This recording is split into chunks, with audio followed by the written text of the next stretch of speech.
ngaloko ngishilo lo muntu loyo wayengena information engenalutho sayibona icrashes yayikhona lapha sasibona isiqo but i-projectile sasibona sesibuye kwesibili ngoba sasesicinga kahle. I'll repeat the same thing all over again, my lord, that the person that we were with had no. Okay, nanje ngikushilo ke wathi inkathi nibuye kwesibini ne angithi ngithathe le tape yenu navala. Yes.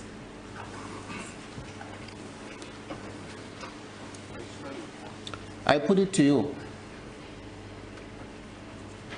For the first time, when you arrived there at the scene, you never protected the scene. Instead of doing that, you rushed to the hospital. Zothi kuwena ke inkathi nifika lapha yana okoqala ke anizange ke isinde yana ke noma indawo yesehlakalo ni protect noma nivikeleke onakwenza nini ukuthi nje nijahele esibhedlela. Sifike kokuqala sasothi sivikele isini yani kwenzakaleni. We arrived for the first time. What were we going to say? What scene are we protecting? What happened?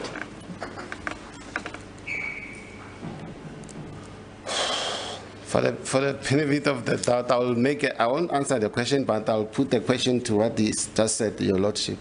What was your purpose going to that house in the first place?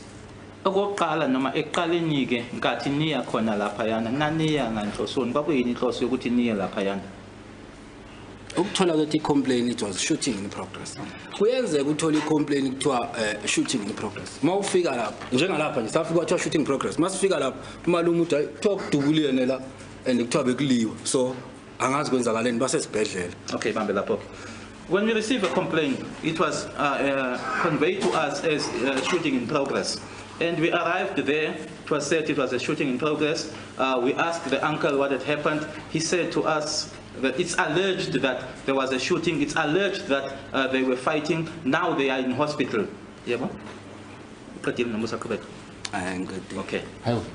Sir, you saying they were fighting, and you say that there was a shooting there. You don't mention anything about maybe let's say for instance robbery. You saying just there was shooting. It's what you're saying now. You say they were fighting. Who were fighting? Who were fighting? Uthi babelwa, uthi babedubulana, obani babelwa, obani babedubulana. Uqeda usho kusho wena manje. Angithi lo muntu esamthola lapha wayengenalo ulwazi ukuthi kwenzakalani lapha. Is it not that the person that we found there had no information as to what had happened there? Manje wayekhuluma noma yini. Now he was saying whatever. Nokukhondola isini sasokhondola isini yani. Even cordoning the scene off. What scene were we going to cordon off? Because masibuya esibhedlela sesine information yonke sesiyazi ukuthi kwenzakalani la ekhaya ngomuntu obekhona la kwenzakala lento. Ingakho sikhondola isini manje sesikhona nokuthi sisibheke yonke into sesithola nama projectile understand ukuthi isiqoko esikabani understand ukuthi ilantingana lokho kuhamba induku lene kabani lenduku le. Hence now, when we're coming back from the hospital, we now had information from someone who was there. Now, hence now we were able to know as to who the head belonged to, as to who the crash belonged to. Now we were also able to cordon the scene off. I put it to you, whatever you just said now, it don't stand because you were not there. And you cannot tell us where did you get that information from. Konke lokho okushoyo ke angeke kumeke enkantolo ngoba ke wawungekho lapha yana futhi futhi ungeke usho ukuthi kwakusuka kubani noma kutshelwa ubani.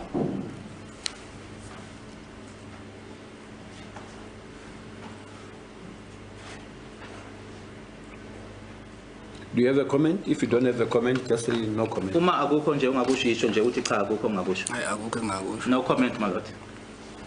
Okay, sir, let's go to the protocol of officers when they arrive at the scene. What is the role of a first police officer, as you were the one, when you arrive at the scene? What is your role? Asihambeke ngokwendlela keekusetshenzwa ngayo esiphoyiseni. Nanjengephoyisa lokuqala ke elafika ke kuyona ke isini. Yini ke umsebenzi wakho nanjengephoyisa lokuqala lokufika kwisini? Yokuqala mawufika esinini uthola mhlambe noma eyewitness or any witness ebekhona ichazele ngestory understand the story ukuthi kwenzakaleni, then if you have to ukhondole iscene ukhondole iscene. Masibambe lapho ke. What you do when upon arrival on the scene, you seek or look for a witness, an eyewitness or just a witness that was there to inform you as to what happened. And then if there is a need, you then cordon off the scene.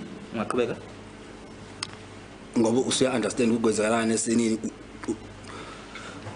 usulokhu ngake usubiza ke amalantingana ka ama role player ufonela iCSC ngoba asinakho ukuthi sofona thina sisebenzisa amafonini ukuthi kubizele mhlawumbe uphotographer, detective, bonke abantu okumele beze esini. Okay, because by now you've got information and you understand as to what is going on, as to what happened on the scene. You now contact the CSC to inform or call the relevant role players, because we are in no position to make such calls because we are making use of our own phones. Sir, the question was, when you arrive for the first time as the first officer at the scene, I put it to you that the first thing you're supposed to do is to secure the crime scene. First time when you arrive, not second time, when you arrive first time. Ngithi kwena ke mina ke into kufanele ukuthi uyenzeke na njengephoyisa lokuqala nje, okokuqala hayi kufanele ukuthi uhambe ube sobuye kwesibili. Okokuqala nje ufika into yokuqala oyenzayo ke ukuthi uwenze isiqiniseko sokuthi isini leyo ke uyayisecure. Siniyani? What scene? Sir, because lana kunzima la ukuthi uzosecure uzovala isini eyani isini engiyivalayo. Is it a murder? Is it an attempted murder? Or it's a shooting nje kudutshulene kwabaleka abantu? Akekho umuntu ongitshela information. Angazi umuntu esibhedlela noma uyaphila noma ushonini. Angazi eyani isini mangiyikhondola la lo muntu engimbiza le ngimbiza ngimfonela ngithi ama photographer azokwenzana. Eyani isini ngoba azongibuza na ukuthi sizokwenzani lapha. Because my lord, it is difficult in this instance that I'm calling off a scene. I don't know, it's a murder, it's an attempted murder, it's a shooting. There is someone who's in hospital. I don't know whether that person is alive or dead. And even if I were to call the photographer would want to know, what am I coming to do there? Sir,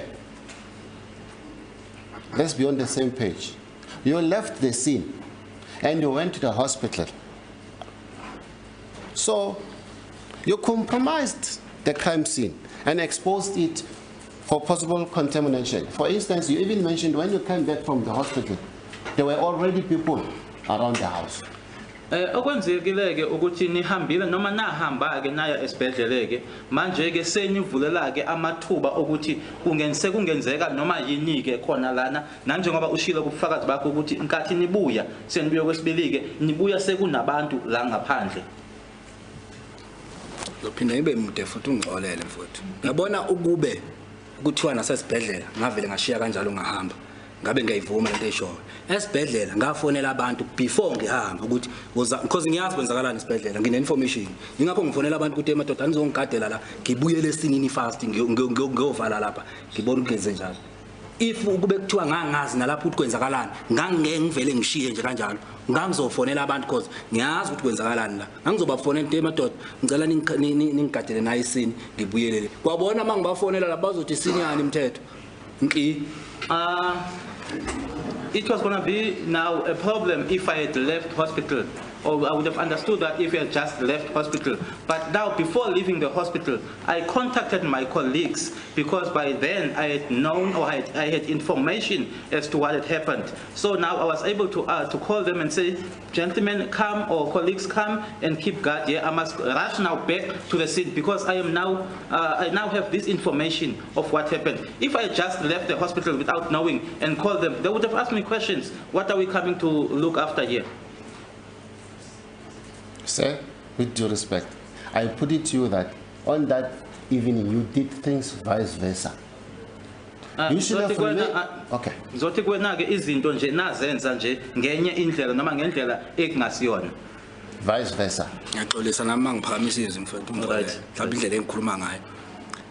angizi kumphikisa naye mayebona ukuthi sisazenza ngenye indlela kodwa nakithi ngangendlela ezaziyiyo zazi ngenye indlela. I'm not going to dispute when you say that we did things vice versa, but even for us, things were vice versa. And I further put it to you that what you did with your crew is a departmental offense in the SAPS. When you arrived at the scene first time, instead of both of you going to the hospital, maybe one should have went to the hospital, or those people you called them to go to the hospital, you should have called them and tell them, go to hospital. I want to stay here at the scene. Ngizothi ke futhi ke nalokho enakwenza ke kwakuyinto nje engathi ngaphakathi ke khona la emsebenzini ke kwakuno ningakwazi ke nokuthi nichajelwe ke ngoba ekuthini nihambe nababili niye esibhedlela kwakungasala oyedwa kuhamba oyedwa noma laba bantu labo owabafonele ufonele bona ke uthi hambani niye esibhedlela thina sizosala la. Hayi phoyisa la ngelisale lodwa lapha esingine engazi kade kudutshulwana sekushiya iphoyisa lodwa phoyisa hamba ngamabili kodwa ngangeke ngibabize nalaba ngibabize into abangazi ukuthi yini kwamina ngizoyichaza ukuthi kuthiwa kudutshulwena then there is no way that one police officer was going to remain at the scene, and it was also alleged that there was a shooting. Now you leave one police officer. Police officers operate in twos. Even the ones that I called, what was I going to call them for and say what happened? Sir, in Zulu, you said what to July. It means that you're saying they shot at each other. So to say. I'm mfowethu uyawasebenzisa abamaningi amagama kodwa kusala kwakune shooting khona lapho noma bekuthiwa kudutshulwe noma kuthiwa kudubuliwe kodwa kwakudubulekile khona into eyenzakele lapha enokudubula phakathi so is it ukudutshulwenwe or dubuling or what kodwa kwakunokudubula phakathi. Whatever word you use, you seem to be using a lot of words, but the bottom line is there was a shooting there. On that evening, you had your pocketbook, correct? Well, we paid the pocketbook. Yes. When you arrived first time at the scene, what did you do with your pocketbook? I wrote. What did you write? Awangisakhumbuli mhlambe ngamele ukuthi ngiyilande pocketbook ngibuyise umqondo ngoba angifuni ukuqamba manje ngikhumbula into yango 2014. I can't remember. I will have to go and get my pocketbook and refresh my memory because now I'll be telling lies and say I'm able to remember something that I wrote in 2014.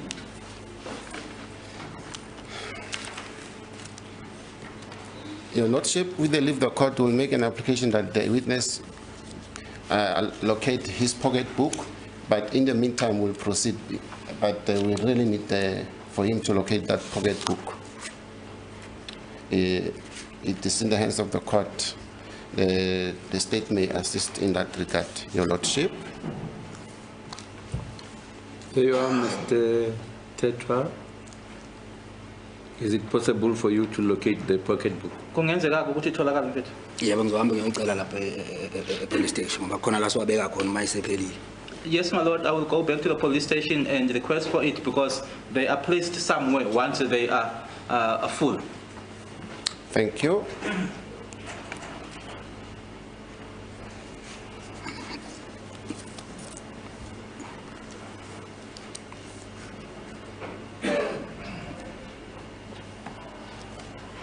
So, you testified that from the hospital you went back to the house with your crew and Makumalo, correct? Uteke khona ke mase nibuya ke esibhedlele nibuyele khona ke endlini. You said crew.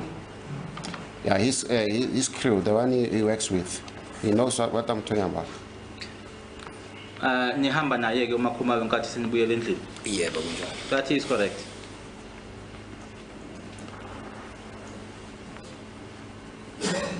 When you left the hospital, did something else happen? When you left the hospital, did something else happen around you? Kukhona okwenzeka nina noma khona okwenzeka nje nkathi ke senihamba esibhedlela. Hayi angazi njenganda kukho. Like what? You and your crew, did you use one car, or Miss Makumalo used another car, or you were with her in your car? Nanihamba nayo uMakhumalo emotweni eyodwa. Yebo sasihamba naye. We were traveling with her in the same vehicle. So only three of you arrived at the house from the hospital. Inina kuphela abafika endlini. Ababe kule moto nifika endlini. Yes, afika endlini yebo. In that vehicle, yes. And you never spoke to anyone outside the hospital before you left, correct? Ngaphandle esibhedlela ngaphambilini kokuthi nihambe akunamuntu enakhuluma noma owakhuluma naye ngaphandle esibhedlela. Angithi masifika sakhuluma nalo sisi lona wayephuma ngemoto. Sangena sayenesini sakhuluma nenesi lasikhombisa sasesibheke wefamily wethu sathola yena kumama uMakhumalo. When we drove into the hospital, we spoke with the lady in the vehicle. As I said earlier on, that there was this vehicle that was coming out. And then we went inside, we spoke to the nurse. The nurse then directed us to where the person was. And then we wanted a family member. That's when we met Makhumalo. That is captured. I'm saying when you were leaving to the house from the hospital, you never spoke to someone else. Ngaphandle esibhedlela nkathi senizohamba ke nibuyela khona ke endlini nibuyela kwesibili akunamuntu nje la ngaphandle esibhedlela wakhuluma naye. Can you repeat the question? When you left the hospital for the house with Makhumalo, you never spoke to anyone else. Akunamuntu nje omunye enakhuluma naye noma wakhuluma naye ngaphambilini kokuthi nihambe nibuyele endlini nihamba naye uMakhumalo. Hey, ngingazi ke kodwa cha angikhumbuli. Uma ukuthi ukhona mhlawumbe ucolleague wami yomkhumbula yena angikhumbuli. I wouldn't know, but I can't remember. If there was or if there is someone, maybe my colleague would be able to remember that. No, sir, I'm asking you. Anyway, let me put it this way. I put it to you that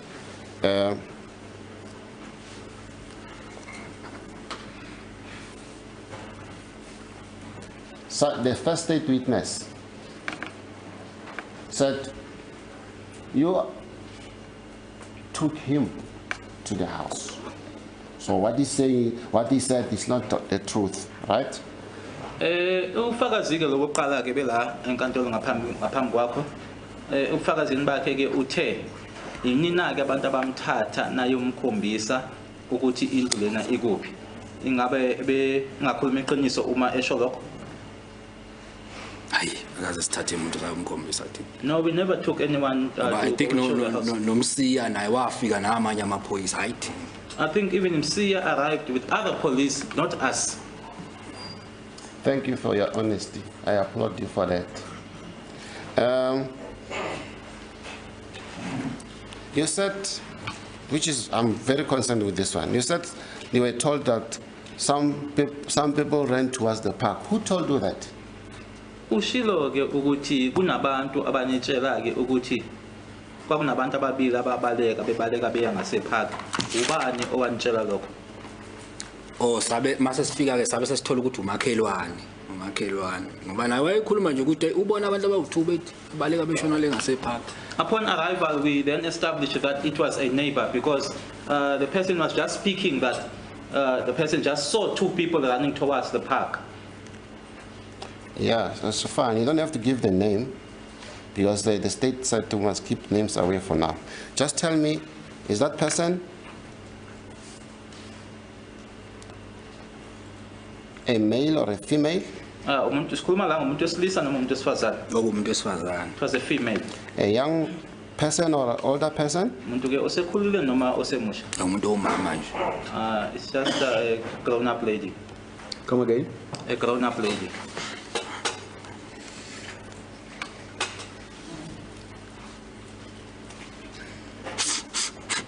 Yes. Say, I put it to you that there were no people who ran from the house. I further put it to you that the shooting incident happened amongst those people who were in the house. What's your comment? Ngizothi kuwena ke mina ke okoqala akunabantu ababaleka beya ngasepark. Futhi ke ukudubula lokho kwenzeka ke kulabo bantu labo ababehlezi phakathi endlini uthini wena kuloko? The witness said he had no knowledge. I don't think it's a fair question to put to to the witness. Yes. Your Lordship, a witness never said he had no knowledge, Your Lordship. The witness said he heard that there was shooting. If he doesn't have an answer for this question, I think the state already answered for him. If he doesn't have answer for this question, he can say no comment, whatever. The question is very easy, Your Lordship. For the benefit of the witness, I'll repeat it again. It's a statement. That's why I'm saying he can say he knows, he doesn't know. In any way you want to answer it, Your Lordship. Say, I put it to you that there were no people who ran from the house. I further put to you that the shooting incident happened amongst those people who were in the house. Ngiyakutshela ke ukuthi ke akunabantu ababaleka besuka ngasendlini futhi ke ukudubula kwenzeka kubantu labo ababehlezi phakathi endlini. Kokwenako ukuthi uphendula kanjani uthi uyazi uthi ufuna ukukhomenta noma awuna comment kokwena? Bethe uyangitshela. Yeah. Okay. You said you are telling, you're putting it to me? Okay.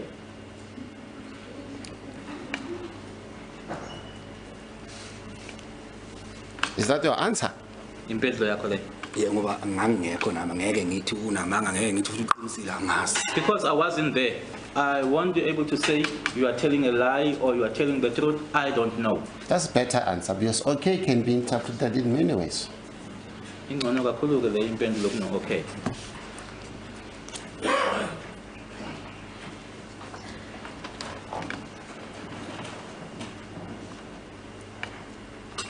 When you testified that you saw or found on the floor the head, the crushes, and then one item damaged, let us get it clear.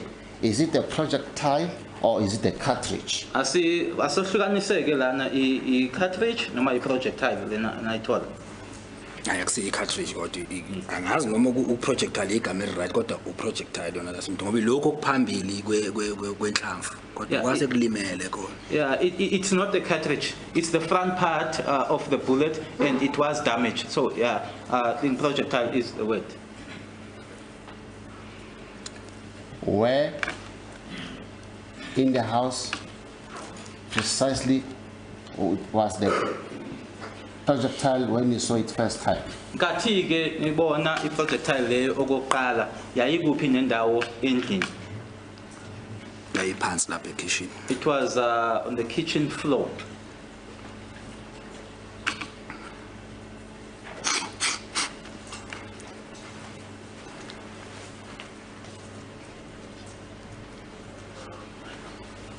Your Lordship, the state is showing me the time.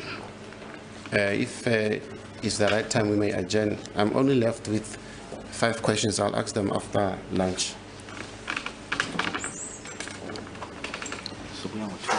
Along, all right.